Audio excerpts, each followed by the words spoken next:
Hello, welcome. This is Rowin Hemedes. Gusto ko lang i-share sa inyo ang isang short video na entitled A Business Idea for 2013. Malamang ikaw yung tipo na naghahanap ng isang sideline business or opportunity na pwede kang kumita ng ng extra income.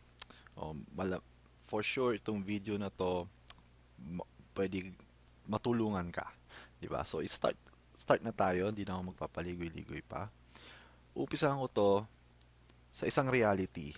Lahat tayo kailangan natin ng income, 'di ba? Kailangan natin ng source of income para mabuhay. So, you only have two choice para kumita ng income. It's either pwede kang maging empleyado, pwede kang maging businessman. Ma Kalimitan kadalasan marami nagfo-fall dito.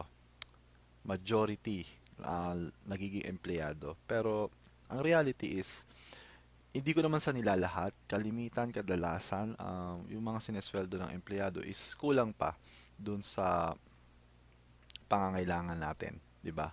So, kaya maraming mga empleyado naghahanap ng mga sideline business or part-time job or extra income na, 'di ba? Para makatulong sa kanila. Um, Pwede ka ring kumita sa pamamagitan ng pagnenegosyo.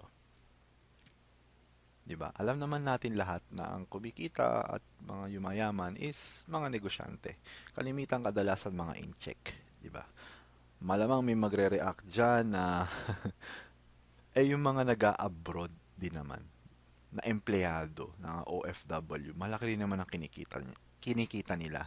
Yes, of course, malaki yung kinikita nila, pero ano ang ginagawa nila pag kumita na sila ng malaki at nakaipon na? Pag uwi nila, bit-bit yung mga iniipon nila, ininegosyo din nila.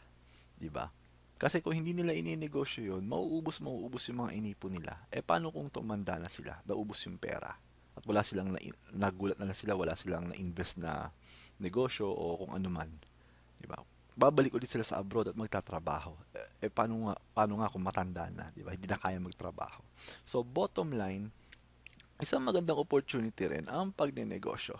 Marami sa atin, marami may lakas ng loob na mag-start ng negosyo. Pero paano ba talaga? Paano ba talaga mag-start ng negosyo? So, dito tayo sa business. Okay? Business. In order for you to start a business, kailangan mo ng number one, pinaka-importante, ano kaya? Number one, kailangan mo ng idea. Yes, kailangan mo ng idea. Malamang sa mga nanonood niyan, iniisip nyo puhunan. Excuse me. Di ba? Ako din, akala ko puhunan ang problema, kaya hindi ako makapag-start ng business noon. Yung pala, ang problema is, kailangan mo muna ng idea. Kailangan mo ng business idea. Okay? Anong negosyo ang papasukin mo? Di ba? Kasi baliwala kahit bigyan kita ngayon ng 1 milyon, pero wala ka namang idea na mag-business at wala kang idea kung anong business ang papasukin mo. Baliwala ibibigay ko sa yung puhunan. Di ba? Mauuwi lang yung sa gastos. Ngayon, kung may idea ka na, di ba? Kung desidido ka na magbi-business ka at alam mo na kung ano yung business na papasukin mo, susunod na, mag-i-inquire ka na ng puhunan. Di ba? Ang prinsipyo ng puhunan is, kapag maliit ang puhunan, maliit lang ang kita. Pag malaki ang puhunan, malaki din ang kita. Yun ang prinsipyo sa traditional business. Okay? Importante rin ba ang experience? Of course, kailangan mo ng experience. One, 9 out of 10 businesses fail in their first year because yung may-ari walang experience sa pagdinegosyo. So, ang taas ng percentage, di ba, ng failure rate kapag wala kang experience sa pagnenegosyo. Number 4, uso ba dito ang kompetisyon?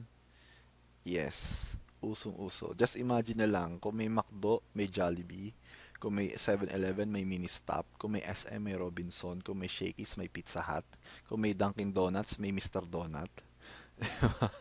Lahat na, kahit saan ka lumugar, merong competition. Eh what if ang business mo is maliit na butik lang, 'di ba? 'Di ba? Ma- tabihan ng SM, 'di ba? Yung butik mo magiging butiki na lang. Mas malaki pa yung CR ng SM sa butik mo, 'di ba?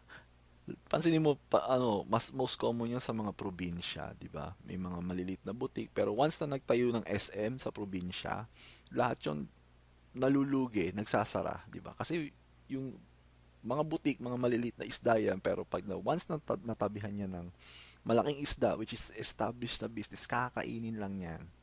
Diba? So, isang problem ang competition once na nag-business ka. Number 5, kailangan mo ba ng human error, human factor, sorry. Okay. In short, kailangan mo, pag nag-business ka, kailangan mo ng tao, kailangan mo ng empleyado. Eh what if kung ang empleyado mo pasaway, di ba? So, gumawa ng kalokohan, syempre maaapektuhan din yung business mo. Number 6,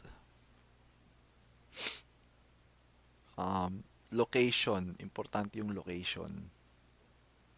Di ba? What if ang nagtayo ka ng Jollibee, nagbukas ka ng Jollibee sa tuktok ng bundok? Di ba? Sino magiging customer mo? Okay? So, importante ang location para, di ba, pag maganda ang location mo, mas maganda ang chance na mag-boom yung business mo. Okay? So, bukod sa puhunan, para ka makapag-start ng negosyo, ang dami mong iisipin. Diba? Location, human factor, competition, experience, at yan, iisipin mo. Kaya marami sa atin, bago pa lang tayo makapag-start. Kasi, nako, ayaw ko na magnegosyo. Ang daming iisipin, ang dami kong aalalahanin, di ba? Di pa pinag-uusapan ang puhunan. Ngayon, dito sa business idea na ipapakita ko sa'yo, good news. Ito ang good news. Di mo kailangan ng location. Okay? Di mo kailangan magrenta ng unit sa isang commercial center, di ba? Di mo kailangan nun. Number 5, di mo kailangan ng empleyado. Tanggalin mo yan. Competition, di natin kailangan magkaroon ng competition dahil dito sa papakita ko, lahat tayo tulong-tulong. Hindi natin kailangan maipagkompetensyahan. Okay? Lahat tayo dito tulong-tulong. This is a helping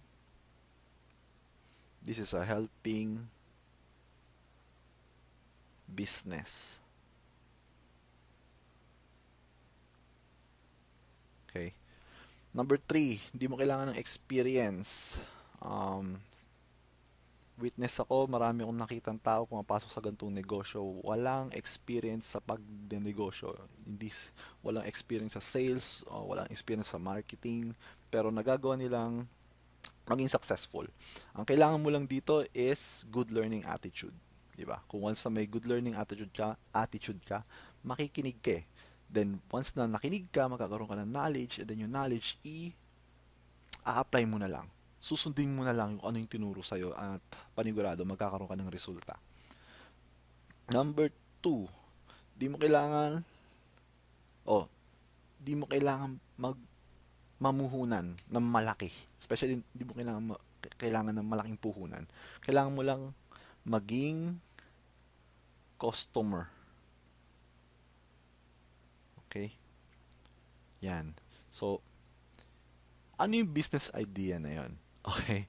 Ano yung business idea na ganyan? Na walang location, walang empleyado, na walang kompetisyon, di mo kailangan experience, at di mo kailangan mamuhunan ng malaki. So, ito yung business idea na gusto ko ipakita sa'yo.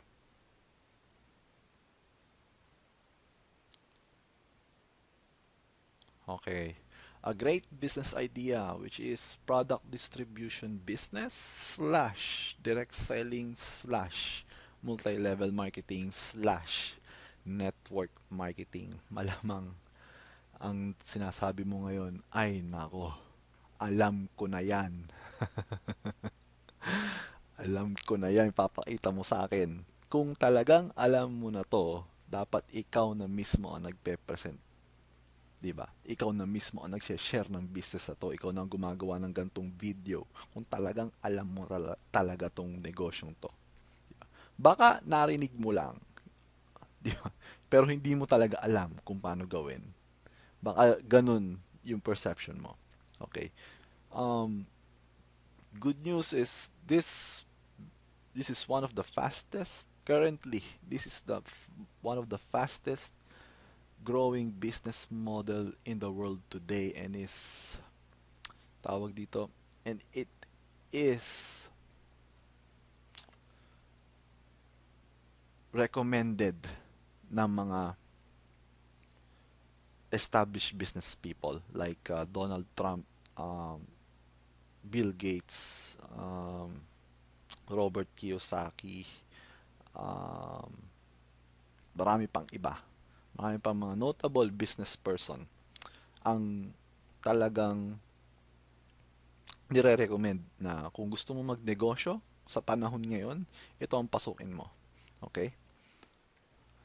It's a perfect business. Okay, I have 10 reasons why is it a perfect business. Reason number 1, low startup cost, 'di ba?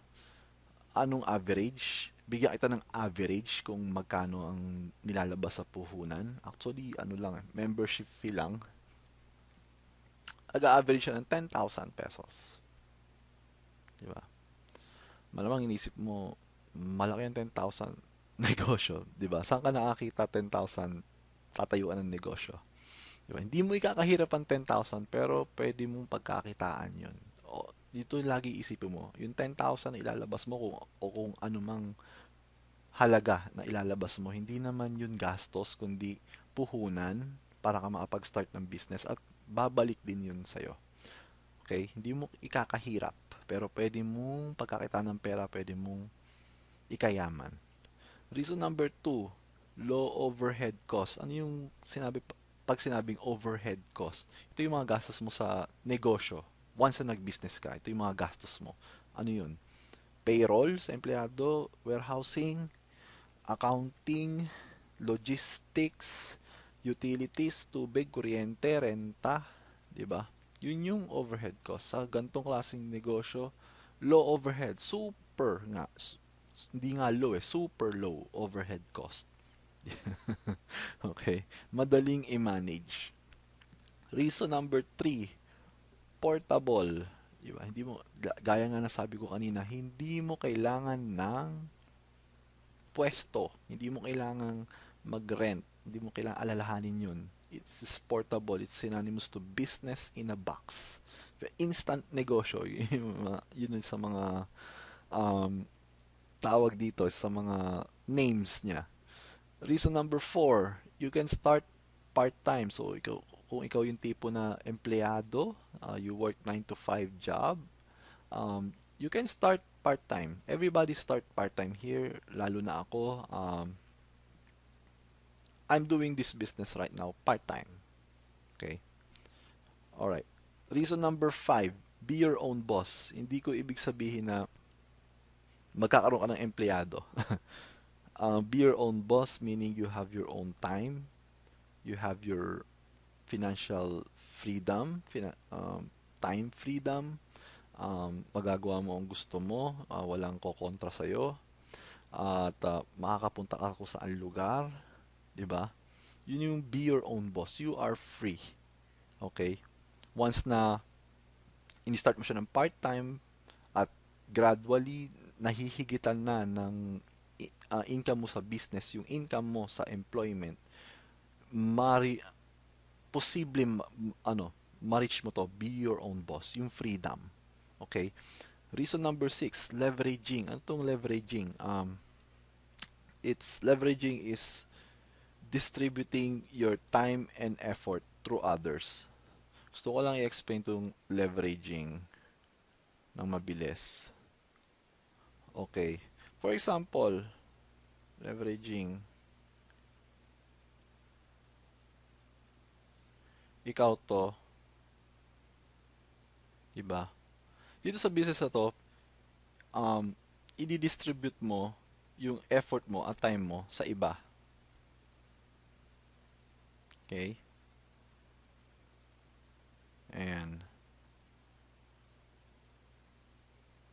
Meaning, once na ginawa mo to, mas napapadali yung business mo.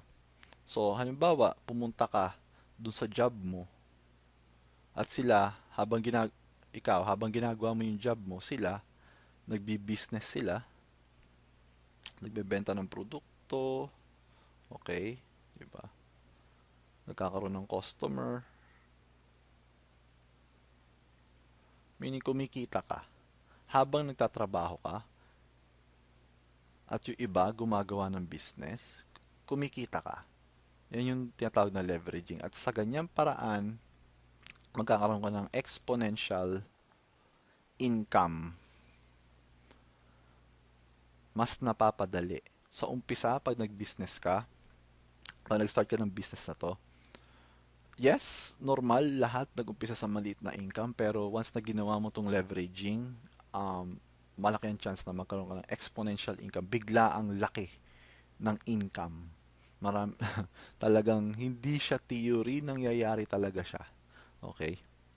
Challenge kita, gawa, ano na lang, do your due diligence na totoo to, na nagsimula maliit ang income, then bigla lumalaki. Okay, another type of leveraging is good news. In today's world, we can now do business and apply technology, especially internet.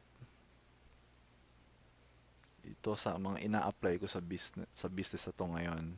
Kaya nakakapag-leverage ako na kahit part-timer ako, ni-utilize ko ang technology and internet para gawin yung negosyo. Okay?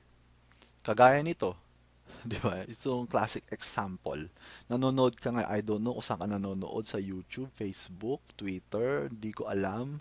Pero malamang nanonood ka ngayon, pero sa tingin mo, asan kaya ako ngayon nung pinapanood mo to? Malamang tulog ako, malamang nasa trabaho, malamang nagbabakasyon ako, or nasa, di ba, naggagala ako sa mall. Diba? Yun ang tipo ng leveraging na nagagawa ko yung business, at the same time, nagagawa ko yung gusto ko. So, isa yan na pwede mong gawin once na you start in this kind of business. Okay. Leveraging and exponential income. Reason number 7, free trainings. Once you start a business, marami kang training. Kaya, gaya na sabi ko, hindi mo kailangan ng experience kasi magsasalin kami ng bagong knowledge sa'yo. Okay? Na itong knowledge na to, na pag sinunod mo, pag ginawa mo siya, in-apply mo, magkakaroon ka talaga ng resulta. Ang kagandahan nun, yung mga trainings namin, free. Okay, hindi mo kailangan gumastos. Kaya yung reason number 2, low overhead cost. Talagang wala ka nang gagastusin eh. Minsan ang gagastusin mo na lang pamasahe or 'di ba, pagkain. Hindi mo kailangan ng renta, ng 'di ba? Hindi mo na kailangan ng gano'n. Once lalo na pag nag-uumpisa ka, 'di ba? Or lalo na pag on a budget ka. Kaya napakagandang perks 'yan, free trainings. Reason number 8, you will have a mentor or a coach. Yeah, importante yan. Once na you start this business, kailangan merong kang mentor or a coach na nagsasabi, kailangan yan eh, na nagsasabi sa'yo na, uy, tama yung ginagawa mo, pagpatuloy mo lang yan. Or, uy, mali ang ginagawa mo, huwag mong gawin yan, ito yung dapat mong gawin, ito yung tama dapat na gawin mo. Okay? Yun yung importansya nun. Natutulungan ka sa pagnenegosyo. Reason number 9, support group.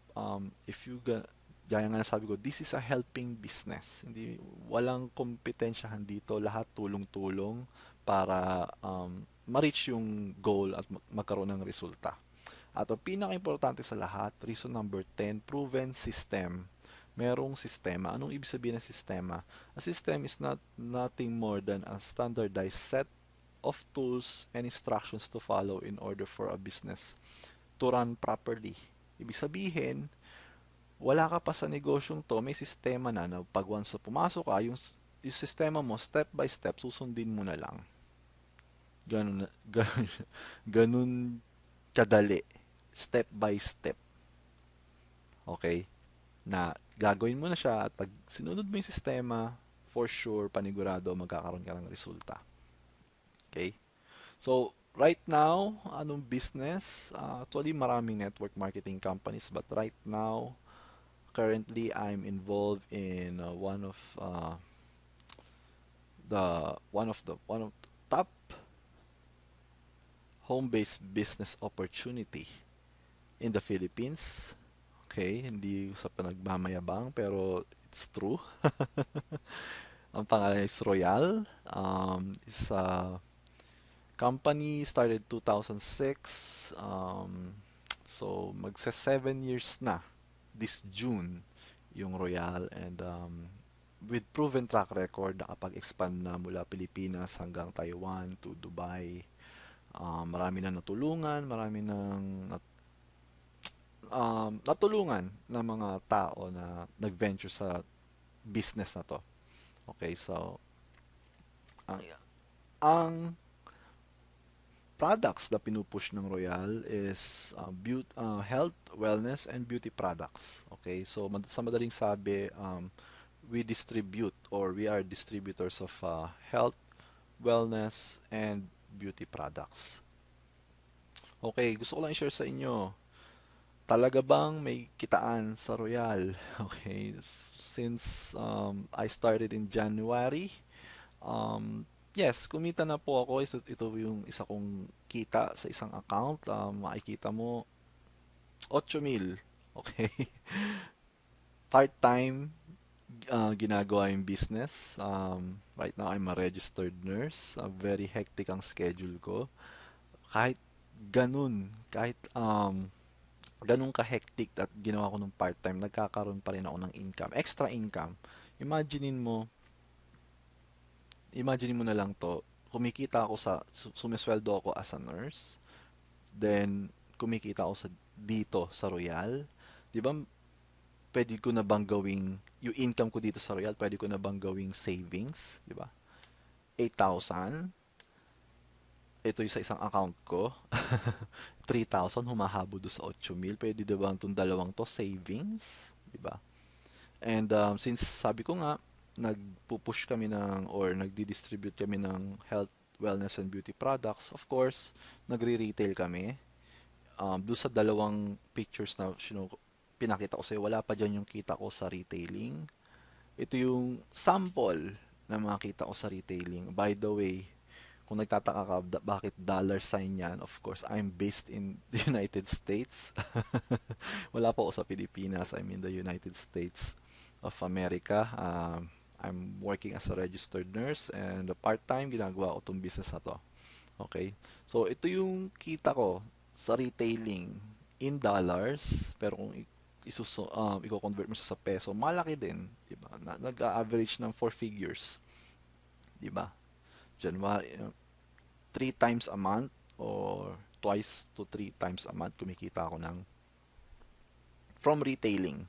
Wala pa ito pa lang yung tawag dito. Ito pa lang yung na document kong na income, wala pa yung bayad sa akin na cash basis. Okay? Ayun. So, I hope nagkaroon ka ng idea kung anong klaseng business ang pwedeng pasukin ngayong 2013, kung anong magandang business idea ngayong 2013 na makakatulong sa'yo na pandagdag kita or kaya isang sideline na business. Okay? I hope itong video na to nakatulong sa'yo, itong information na binigay ko sa'yo nakatulong sa'yo para ano mo ba, ma-reach mo yung goals mo at makamit mo yung results mo. So, Thanks for watching. For more info, you can visit www.royalbusinesspresentation.info. You can email me, Rowin Hemedes at royalizingyou.com, or you can Facebook message me. Just search me, Rowin Hemedes po. Okay, so thank you for watching. I hope you enjoyed this video. I hope you enjoyed the content. Okay, so have a nice day to all. Okay, bye.